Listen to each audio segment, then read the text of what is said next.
मनोज जरांगे पाटील यांना मारण्याचा कट उघडकीस आला असून यामध्ये धनंजय मुंडे यांचा हात असल्याचा थेट आरोप जरांगे पाटील यांनी केलाय। मराठा आरक्षणाचे आंदोलनकर्ते मनोज जरांगे पाटील यांनी पत्रकार परिषद घेऊन हा धक्कादायक खुलासा केला आहे। या पत्रकार परिषदेमध्ये जरांगे पाटील यांनी थेट एक रेकॉर्डिंग लावली। ही रेकॉर्डिंग थेट धनंजय मुंडे आणि आता पोलिसांनी अटक केलेले 2 आरोपी यांच्यातील आहे, अशी माहिती मनोज जरांगे पाटील यांनी पत्रकार परिषद घेत दिली आहे। या गंभीर आरोपामुळे महाराष्ट्राच्या राजकारणात आणि मराठा आंदोलनात मोठी खळबळ माजली आहे। आणि असं सुद्धा म्हटलं की आता या कोरात होऊन द्या ना। आता मग लोक आहेत ना ते मग तो संग बोलले नाही ना। दोघ जण बोलते ती अटक झालेली। कोण कोण केंद्रीय मंत्री कोण येणार आहे? होऊ द्या शिवराज चव्हाण नाही का? केंद्रीय मंत्री आपलं काय नाव आहे तसं? कृषी मंत्री। हा कृषी मंत्री ते हो भरणे मामा भरणे नाही केंद्रातला मंत्री हे नाव माहिती आपल्याला कोण आहे असं चव्हाण आहे मला माहिती। हा मग काय माहिती त्यांना म्हणायचं तुम्ही ह्यांना पेमेंट द्या, तुम्ही तुमचं तिकडे बिझी राहा म्हणा। काय झालं नाही त्याच कार्यक्रमात ती सरी। मग आता काय म्हणजे तुमचं शुक्रवार पुस्तक करून टाकतो। आम्हाला काय देऊ बी नका म्हणजे आम्ही जेव्हा पेमेंट आम्ही देतो तेव्हा द्या आम्हाला काही रुपये आम्हाला काय दाखवू नका म्हणजे भरवसा आहे म्हणजे भाव। म्हणजे तुमचं डीएमचं बोलणं झालं का? हा झालं बोललं। आणि दुसरी गोष्ट आंतरवाडी मधून 2-4 जण घेतले बरं भेटतात ह्याच्याकडे काहीच नाही। कोण जातं हो त्यांच्याकडे अंतरावडीचं? हा मग 2-4 जण घेतले आज नाही काल गेलते।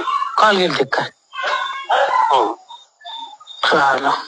महाराष्ट्रासाठी म्हणून वेळ घ्यायला लागला आपल्याकडे हे नव्हतं बोलले हेच मनाने गेलते ह्यांची ओळख नाही काय नाही डायरेक्ट तिथे गेले। चर्चा हे केली त्यांनी म्हणजे असं बोलायला लागले म्हणजे असं तर कोणी बी बोलतोय। हा बरोबर काहीच प्रूफ नाही म्हणजे त्याच्याकडे। नाही आपले इतकं कोणी डोकं नसेल लावलं एवढं तुम्हाला सांगतो ना। आपण जिथं ज्या जागेवर होतो त्या जागेवर दुसरं कोण नव्हतं। ऐका ना मला एवढं बोलला मला मी आयुष्याचं तुमचं कल्याण करून टाकतो। हे तुम्ही कुठं रुपये देतो आणि तुमचं आयुष्याचं कल्याण करून टाकतो। तुम्हाला कुठंच काही कमी करून देणार नाही। फक्त माझ्यावर भरोसा ठेवा म्हणजे शुक्रवार पुस्तक करून टाकतो। आम्हाला भरोसा तुमच्यावर। तुम्ही आम्हाला काही प्रूफ बी देऊ नका काय नाही तुमची पेमेंट घ्या आणि आमचं आम्हाला देऊन टाका सर। तुमचं नाव कुठं झोपलं नाही ऐका ना त्यांना म्हणलं आमच्या नावाचं ते म्हणजे तुमचं नाव कुठं झोपणार नाही। उलट तुम्हाला कधी अडचण येऊन कसल्या कामात तुम्हाला सहकार्य केलं त्यांनी शुक्रवार कम लावला बरं। आता मागच्या शनिवार केला कार्यक्रम आहे ना। आता उद्या परवा दिवशी 2 दिवस कार्यक्रम आहे तिथं। कृषी मंत्री येते लय मोठा कार्यक्रम आहे तिथं। आता समजा रविवारी सोमवारी मंगळवारी कार्यक्रम आहे, बुधवार गुरुवार काय अडचण आहे त्याला? हा मग ते शुक्रवार म्हणले ना म्हणतो मीच त्यांना मला शुक्रवार पत्र करा ते म्हणजे मंगळवार पत्र कार्यक्रम आहे म्हणलं शुक्रवार पत्र करून टाका। रविवार परत शुक्रवार ते म्हणे माझी तब्येत खराब झाली कार्यक्रमामुळे आपल्याला बोलता येत नाही ना। कार्यक्रम आहे 2-3 दिवस असं का? हे मग आता जाणच नाही उद्या म्हणायचं मग त्यांच्याकडे। आता रविवार सोमवार आणि मंगळवार 3 दिवस कार्यक्रम आहे। बापरे आणि कार्यक्रम झाल्यावर 3 दिवस कार्यक्रम झाल्यावर तुम्हाला माहिती त्याला दुःख नाही येत 1-2 दिवस शांतच राहणार। पण त्याला म्हणा तू बिझी राह इकडे ह्यांच्याकडे ती म्हणजे सावेकडे त्यांच्याकडे तुला भरोसा नसेल तर म्हणा तो कोणता विश्वास माणूस पाठव ऐकायला म्हणा। भरवशाचा काही विषय नाही शुक्रवार पासून आपलं होऊन जाणार। आता मागच्या वेळी म्हणलं रविवारी होईल म्हणला पैशाच काम आता परत शुक्रवारी म्हणला शुक्रवार पासून 100% होते। आता बोललो ना 2 कोटी मला काय माझं 1.5 कोटी द्या तुम्ही तुमचे 50 काढून घ्या याच्या तुमच्या पद्धतीने कसं बघा मला बाद झाली मला तेवढीच बाद झाली मला जास्त अपेक्षा नाही। हा मी तुम्हाला म्हणलो ना काय अडचण नाही आणि पण शुक्रवार नंतर टाळू नका म्हणा। तुमच्या हाताने ते म्हणत होतं ऐका तुमच्याच हाताने म्हणत होतं त्या काढून बत्तच करू ऐका ना धनंजय मंडळ म्हणा आता तुम्ही उद्या देतो म्हणले होते उद्या नाही देणार याच्या अगोदर शनिवारी देतो म्हणले बुधवारी देतो म्हणले आता रविवार 3 वेळेस झाले म्हणा आता शुक्रवार तर टाळू नका। कार्यक्रम आहे 3 दिवस कार्यक्रम आहे आणि अगोदर 2 दिवसापासून तयारी होतात त्या कार्यक्रमाच्या कार्यक्रमात मी लय बेजारी त्या गोष्टीमुळं मला सुचत नाही नेमकं काय मी टेन्शन मध्ये तुमचं कामा नाही नाही काय टेन्शन घ्यायचं नाही, शुक्रवार पुस्तक सांभाळ. पण शुक्रवारी तुमचं कन्फर्म बोललं का धनंजय मुंडे तुमचं बोलणं झालं कन्फर्म. ते म्हणले अमोलराव मला अमोलराव बोलतो ते अमोलराव बोलते ते म्हणजे तुम्ही या स्वतः मला मी नाही येणार नाही तर म्हणजे मग पाठवतो म्हणजे कांचनला पेमेंट त्यांच्याकडे पाठीला पेमेंट जरी जमतं आपल्याला काही अडचण नाही.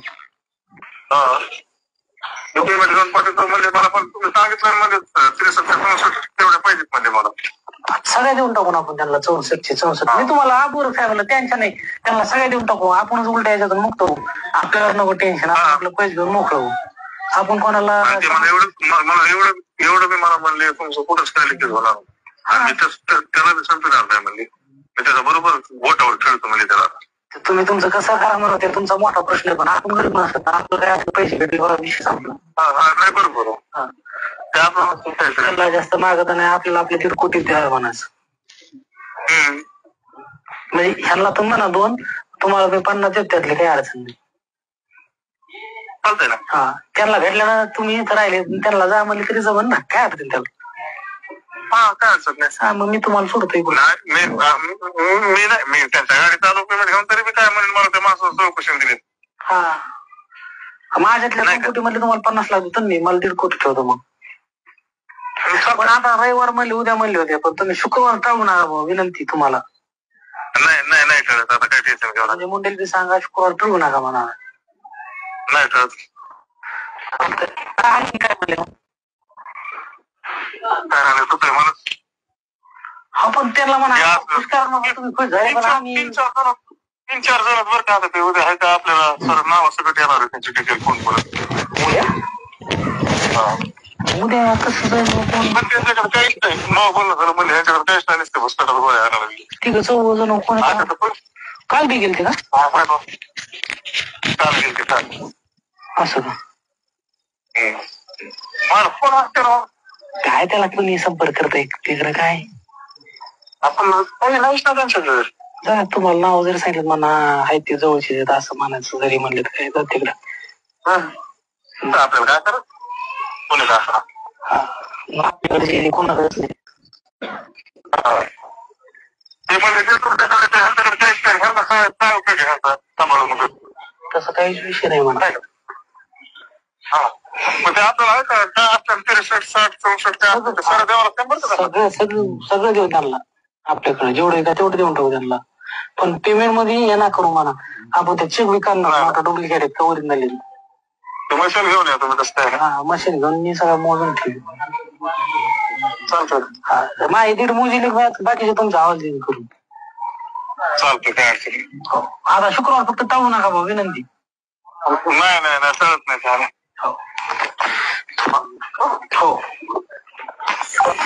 ऑडिओ क्लिप नेमकी कोणाची आणि कोण संभाषण करतो 2 आरोपी ते म्हणते ना जवळचे संपर्कात नाहीत ते 2 आरोपी हे करते ते 1.5 कोटी 2 कोटी त्यातले 50 घ्या मग एक जण म्हणतो मला बस झाले बाबा तेवढेच खूप झाले म्हणजे तुम्ही आपले असून माणसं मारायला तयार झाले आणि तुमचे म्हणता मूळ आरोप था पैशासाठी द्या इतका कमजोर समाज झाला असं दाखवायचं तुम्हाला पैशासाठी. अरे मी रक्त सुद्धा सांडायला तयार आहे समाजासाठी जीव द्यायला सुद्धा तयार आहे गेला तरी आणि तुम्ही त्याच्या नादी लागून यांना 64 का 34 काहीतरी खोट्या रेकॉर्डिंग आणि व्हिडिओ बनवायचे सांगितले मग याचे पैसे येणार देणार बदनाम करणार मग हे जुळाना म्हणून मग ते गोळ्या आणणार जेवणात घालणार किंवा मग गाडी देणार आणि ताफ्यात गाडी घालायची मराठ्याच्याच माणसाला गाडी समजा आणि ती ताफ्यात गाडी मग माझ्या अंगावर घालायची मग ते तसे डाव तुम्ही म्हणले ना मग प्रश्न विचारला ना तुम्ही की त्यांचा माझं काही संपर्क नाही का धनंजय मुंडे अशी म्हटली त्यांचा माझा काही संपर्क संपर्क नाही का तो संपर्क नाही ते त्यांचे बोलणे ते शिड्यावर घ्यायला पाहिजेत सरकारनं मुख्यमंत्री साहेबांनी हे लय गंभीर विषय हे आता फक्त ओबीसी चाडून पाला लागलाय याच्या आधी जाती चाडून पत होता आता ओबीसी चाडून पत होई तुम्ही असं केलं ओबीसी तमकं केलं म्हणून केलं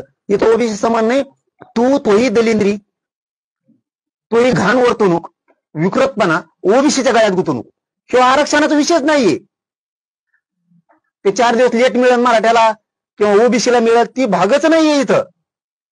इथं जीवना मरणाचा प्रश्न आहे. तू कोणाच्या जीवनावर उठूच शकत नाही म्हणतो ना तू, आणि त्यांचा काही संपर्कच नाही म्हणतो ना. तुम्हाला एकच ऐकू घालतो त्याचं, तो बोलेल हे त्यांच्या मोबाईल मध्ये, आमच्याकडे नाही.